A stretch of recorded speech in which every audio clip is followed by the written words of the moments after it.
नगर महानगरमध्ये पुन्हा एकदा स्वागत। या बुलेटिनमध्ये आपल्याला बातम्यांचा वेगवान आढावा घ्यायचा। त्यापूर्वी एक मोठी बातमी येते। पुणे शहरामध्ये पुन्हा एकदा अंमली पदार्थाचा साठा जप्त करण्यात आलेला आहे। पुणे शहराच्या मध्यवर्ती भागात 60 किलो गांजा पोलिसांनी जप्त केलाय। तर पुणे पोलिसांच्या अंमली पदार्थ विरोधी पथकाची ही कारवाई बघायला मिळते। यामध्ये 12 लाख रुपये किमतीचा 60 किलो गांजा एका 4 चाकी गाडीतून पुणे पोलिसांनी जप्त केलाय। गांजा तस्करी करणाऱ्या एका परप्रांतीय आरोपीला पुणे पोलिसांनी अटक केली आहे। तर हा आरोपी मूळचा कर्नाटकचा असून पुणे शहरात गेल्या अनेक दिवसांपासून आरोपीकडून गांजाची विक्री होत होती। कर्नाटक राज्यातून गांजा आणत आरोपी या गांजाची विक्री पुण्यामध्ये करत होता। नामे नदीम मोईज शेख असं अटक केलेल्या आरोपीचं नाव आहे।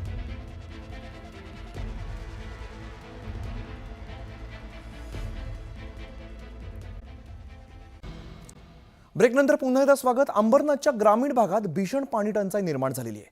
गावकऱ्यांची हंडाभर पाण्यासाठी वणवण सुरू झाली आहे। विशेषतः महिला वर्ग पाण्याच्या शोधामध्ये दिवसभर पायपीट करत आहे आणि तालुक्यातील जांभळीघर या गावामध्ये मोठी पाणी टंचाई निर्माण झालेली आहे। इकडे बोरवेलचं पाणी आटल्यामुळे पाण्यासाठी मोठे कष्ट गावकऱ्यांना घ्यावे लागतात। गावातील शाळा कॉलेजमध्ये जाणाऱ्या मुलींना देखील आपल्या डोक्यावरती हंडे घेऊन पाणी भरून आणावं लागतंय। तर गावात ग्रामपंचायतीने पाणी पुरवठा योजना आणली आहे, मात्र तरी देखील गावात पाणी येत नाहीये। फेब्रुवारीनंतर दरवर्षी गावकऱ्यांचे पाण्यासाठी प्रचंड हाल होत आहेत। तर प्रशासनाने लवकरात लवकर पाणी समस्या सोडवावी अशी विनंती या गावकऱ्यांनी केली आहे। मला पाण्याची माझी लेक्चर स्किप करून येऊन पाणी भरावं लागतं का? तर आमच्या गावात पाण्याची ही अशी तुटक व्यवस्था आहे म्हणून।